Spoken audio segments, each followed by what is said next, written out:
and the great Ramses was a mighty warrior.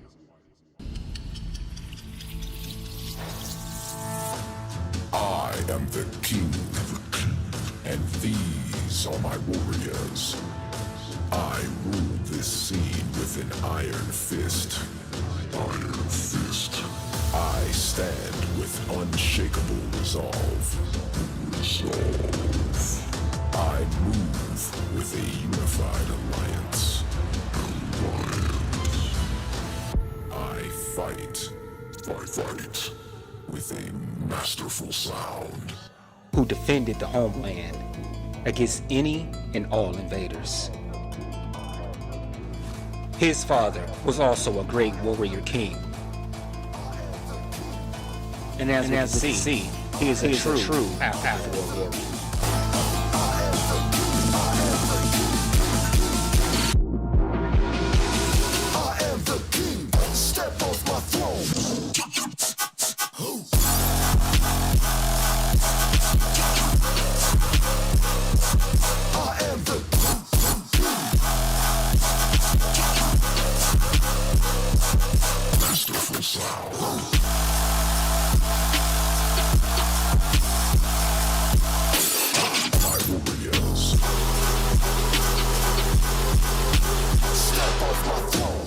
Was the keeper of harmony and balance. The new age. The great Ramses was the keeper of harmony and balance. Was a mighty warrior.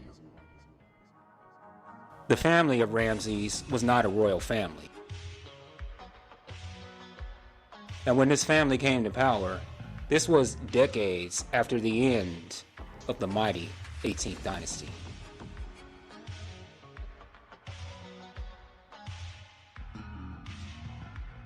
And so his family was dedicated to restoring Egyptian power in Asia.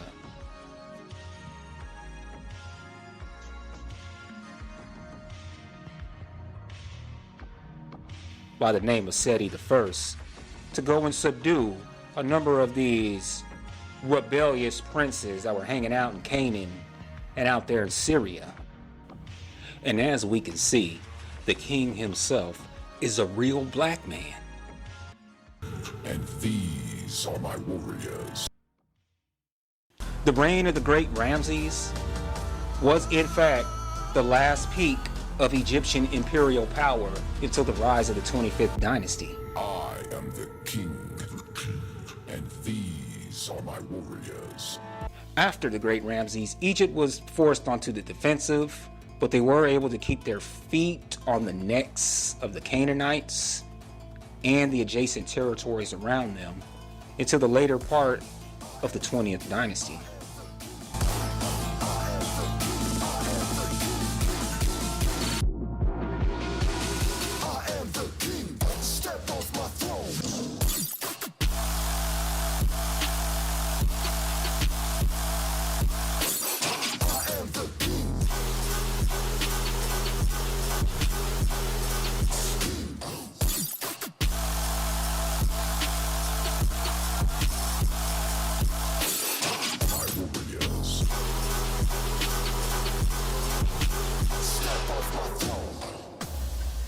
What happened then? A migration of militant invaders from the Levant came into Egypt and ended Egypt's powers beyond its borders. Of course, his favorite queen was our queen, Nefertari. She went to rest at the Valley of the Queens, made a state visit to the Temple of Luxor. On the way back, he broke his journey at Abydos to worship Osiris and to arrange for the resumption of work on the great temple founded there by his father. During his second year in power, Ramses defeated the Sea People invaders off the coast of the Mediterranean. These people were allies of the Hittites. Ramses stomped them out when he set a trap for them. And once they engaged with the king, they were overwhelmed. And guess what? Ramses forced any survivors to serve in his army. After that, he marched into Canaan, which was nothing more than a vassal state of the Hittites. And after success there, he went on to the legendary Battle of Kadesh. And it was from Kadesh that Ramses returned with all kinds of money, all kinds of gifts, and an army of prisoners. The first expedition subdued the rebellious barbarians in southern Syria, and this ensured that he had a springboard for further attacks. When he got closer to Kadesh, the army emerged onto a plain in front of the city. 2 captured Hittite spies lied to Ramses, told him that the main Hittite army was somewhere else, way up north. The main Hittite army was actually behind the city. And before the rest of his army could even get there, the Hittites came down on them hard with 2,500 chariots, 3 men per chariot, against the Egyptians, who only had 2 people per chariot. The Egyptians were taken entirely by surprise, and they had to leave. They had to retreat, surrounded by the enemy. Because just in the nick of time, reinforcements appeared, and the battle ended up being a tactical victory for the Egyptians. The problem was they couldn't take Kadesh. They decided to have an armistice agreement, and the Egyptians returned back to their homelands.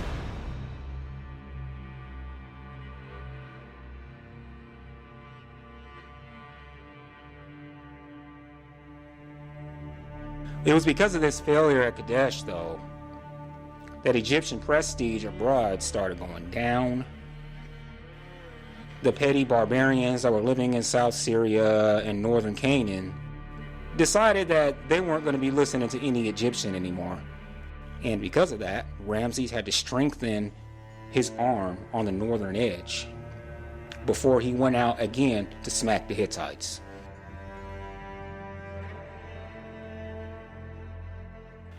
In year 8 or 9, he went and took a few towns in Galilee and Amor, and then after that he was back again to face the Hittites. It was in about year 10 of his rule that he finally broke through the Hittite defenses. He held them off long enough to erect a statue of himself as their overlords. He continued to advance even further, but just like Seti before him, he found he couldn't permanently hold these territories so far away from the homeland.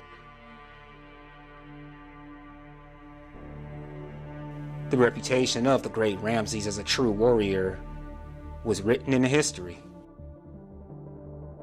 Back on the home front, Ramses completed the hypostyle hall at Karnak, and he also continued work on his father's temple at Abydos.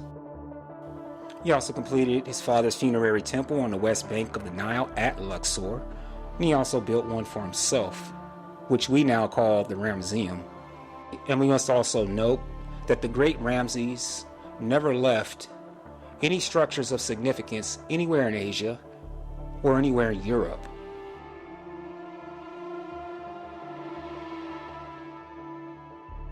When Ramses wanted to build monumental architecture, he either did it inside Nubia or he did it inside Egypt.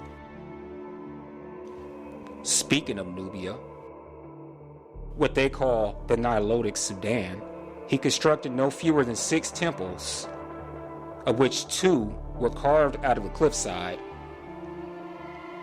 with 4 colossal statues of himself. This magnificent piece of engineering is the pride of Africa.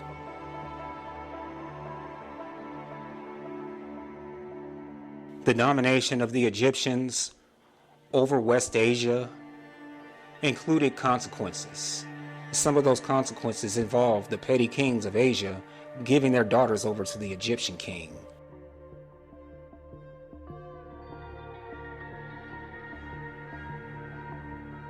And the great Ramses was a mighty warrior.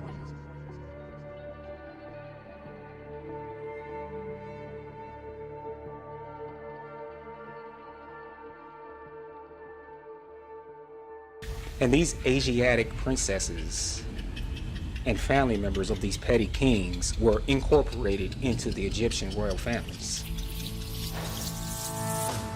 I am the king. Being that the Asiatic These are my warriors. operated the bottom I position, rule this scene with an iron fist. Iron fist. I stand with unshakable resolve. to give over his woman to the Egyptians. It did not go the other way around. With a unified alliance. And this is only but a short story of a mighty African king who lived in the classical age. A masterful sound. As a true legend, Was a mighty warrior. we salute. Thank you very much for watching, and I will see you guys next time. And the great Ramses was a mighty warrior.